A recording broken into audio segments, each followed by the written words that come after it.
Les éditions Sixtrid, avec l'aimable autorisation des éditions Calman Lévy, présentent Le prix de la chair de Donna Leon, interprété par Renaud Bertin.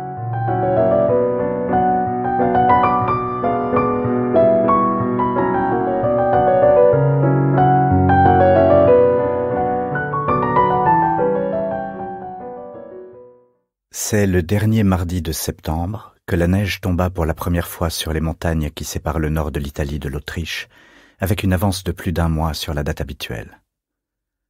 La tempête se déclencha soudainement, sous forme de gros nuages arrivés de nulle part et sans signe avant-coureur.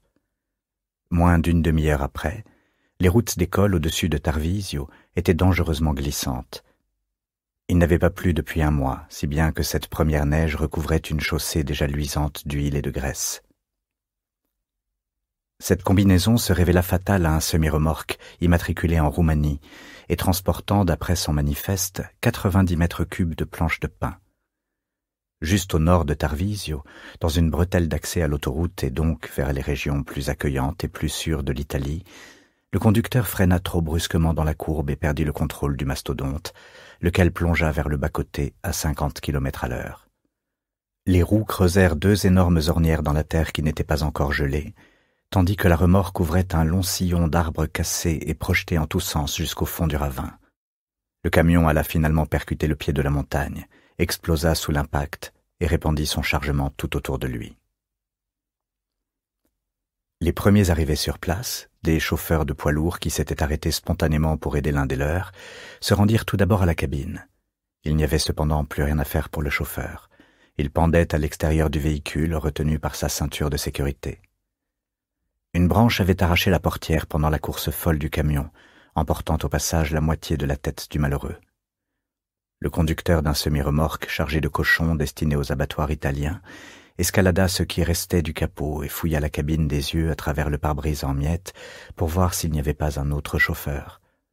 Le siège était vide, et ceux qui s'étaient rassemblés là se dispersèrent à nouveau à la recherche de l'éventuel passager qui avait pu être éjecté. 4 hommes entreprirent de remonter la pente, tandis qu'un 5e gagnait la route pour y disposer des feux de détresse et appeler la police au moyen de sa radio. Une neige abondante continuait à tomber, et il fallut un certain temps pour que l'un des hommes repère le corps désarticulé, dans le premier tiers de la pente. Il se précipita, suivi d'un de ses collègues, espérant qu'au moins l'un des 2 chauffeurs avait survécu à l'accident. Glissant, tombant parfois à genoux dans leur hâte, ils pataugeaient dans la neige dans laquelle le camion avait si facilement ouvert une tranchée.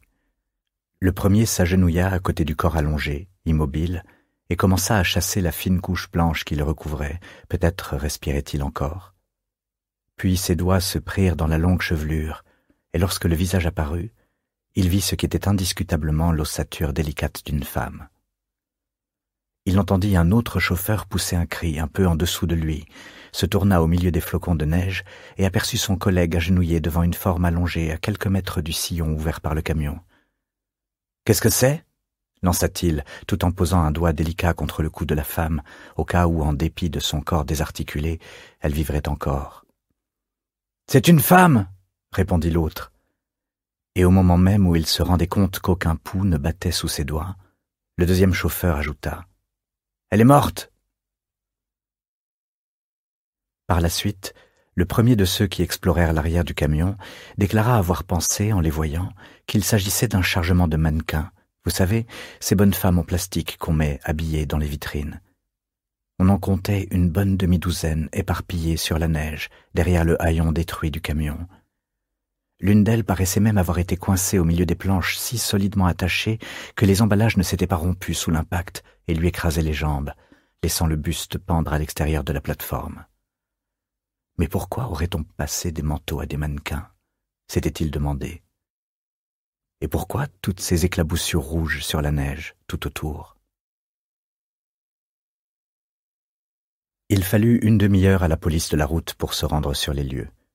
Lorsqu'elle arriva finalement sur place, elle dut commencer par disposer une signalisation et s'occuper de l'embouteillage d'1 kilomètre qui s'était créé sur les 2 voies à hauteur de l'accident.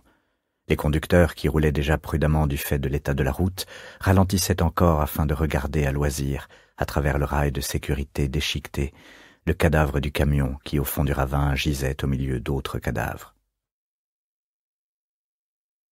Le premier policier, n'arrivant pas à comprendre ce que lui criaient les chauffeurs de poids lourds, et voyant les formes désarticulées éparpillées autour de l'épave, remonta la pente et appela aussitôt le poste des carabiniers à Tarvisio. Appel auquel il fut immédiatement répondu, si bien que l'embouteillage ne tarda pas à s'aggraver avec l'arrivée de 2 voitures de patrouille transportant 6 hommes en uniforme noir. Ils laissèrent leur véhicule sur l'accotement et entreprirent la laborieuse descente vers le camion. Lorsqu'ils constatèrent que la femme coincée sous les planches était encore vivante, les carabiniers oublièrent complètement les problèmes de circulation, si tant est qu'ils s'y soient intéressés. Il s'ensuivit une scène tellement confuse qu'elle aurait été comique si elle n'avait pas été par ailleurs aussi bizarre. Les planches qui écrasaient les jambes de la femme faisaient toute la longueur du camion et s'empilaient sur au moins 2 mètres. Une grue les aurait facilement déplacées, mais il était impossible d'en faire descendre une dans le ravin. C'était également faisable à la main, mais il aurait fallu pour cela grimper dessus et ajouter au poids qu'elle représentait. Le plus jeune des policiers, il s'appelait Monelli, s'accroupit, frissonnant dans le froid vif de la nuit alpine qui tombait. Il avait entouré la partie visible du corps de la femme avec sa parka doublée de duvet. Elle avait les jambes complètement prises, jusqu'à hauteur des cuisses, sous une pile de bois compacte, comme si elle posait pour un Magritte particulièrement baroque. Il constata qu'elle était jeune et blonde, mais également qu'elle était devenue nettement plus pâle depuis son arrivée auprès d'elle. Elle gisait sur le côté, la joue appuyée contre le plancher cannelé. Elle avait les yeux fermés, mais paraissait respirer. Il entendit derrière lui le bruit violent d'un objet lourd tombant sur la plateforme.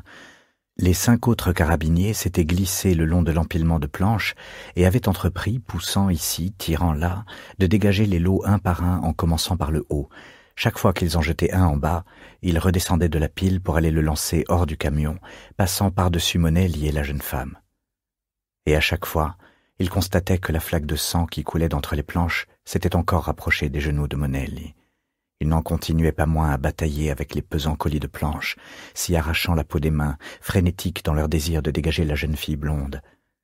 Et même après que Monelli eut recouvert le corps de sa veste et se fut redressé, ils continuèrent à attraper les longs paquets pour les lancer dans l'obscurité grandissante. Il fallut que leur sergent aille leur mettre la main sur l'épaule et leur dise de s'arrêter pour qu'ils retrouvent leur calme et reprennent leurs investigations sur la scène du drame. Le temps de les achever et d'appeler Tarvisio pour qu'on envoie des ambulances prendre les cadavres, la paralysie de la circulation était devenue complète, sous la neige qui n'avait cessé de tomber jusqu'à la frontière autrichienne. On ne pouvait rien faire de plus jusqu'au lendemain. Néanmoins, les carabiniers prirent la précaution de poster 2 des leurs, ne sachant que trop la fascination qu'exerce sur beaucoup de gens le lieu d'une telle tragédie, et redoutant la destruction ou le vol de preuves, au cas où l'épave ne serait pas gardée pendant la nuit.